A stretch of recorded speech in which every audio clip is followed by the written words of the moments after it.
Okay, y'all, it's been half an hour. I actually flipped the potatoes. I was filming a segment, but due to the extreme temperature that my grill got, I had to cut that back because I had to deal with it. My grill temperature is almost at 700 degrees, and I really need it to cool down. That's excessively hot. And that won't affect cooking the steak. However, it will affect how the potatoes come out because they're so hot. This is such a hot grill. The potatoes are actually going to take a lot less time now.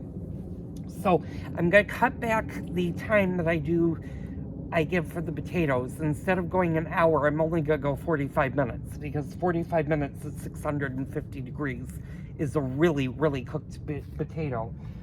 What I had to do, yeah, these have cooled down somewhat so I can do this. I had to put some of my cold grates in the grill just to get the temperature down. Now, I didn't show you what happens when a grill gets this hot and you lift and have airflow. I'm going to see if it'll do it. It may not, because I did have to add some water to this just to get the flame down. But I'm going to burp it. And you definitely want to stand back. It is so hot. Okay, it has dropped the temperature. Now, I know I said with the charcoal that I would reuse. This has burnt most of that charcoal off. But fortunately it's dropping that little airflow. My temperature is now at 600. I'm going to try to see if it'll hold at 600. It's still a little bit hot for potatoes. So I'm going to monitor the grill a little bit closer in this. So that's sometimes what will happen when you have a ceramic grill and you're not paying full attention to the grill. The temperature can get away from you. I'm only going to go about 16 minutes with the potato because I've added almost 400 degrees above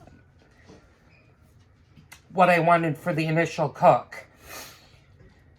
So, and you don't want to get your ceramics. If you have a ceramic grill, ideally you don't want them to go above 700 because the risk of cracking them is a lot greater, especially if the air temperature is not hot.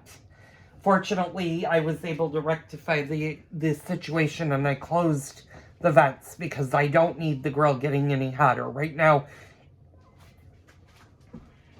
it's maintaining its temperature at about 600 degrees, which is perfect for the steaks, not so perfect for the potatoes, but I'm going to show you that the potatoes will still be done. If your grill does get too hot, and I know we've talked about what are some of the things you can do, if you have another grate that has not been in the grill that is cold, you can certainly put that in the grill to cool it down. I had to end up doing that. I also had to end up putting a little bit of water on my charcoal just to dry it out. Now, you want to be extremely careful if you do that and add water to a very hot charcoal, because what's going to happen is you're going to get very hot steam. You can also risk cracking a ceramic grill, and fortunately, mine didn't explode.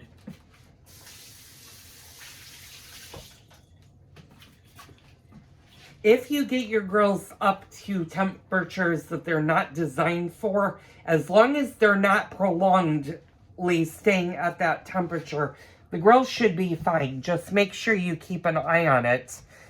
And always keep kids and pets away from your grill. When they're that hot, that can cause a very, very significant burn.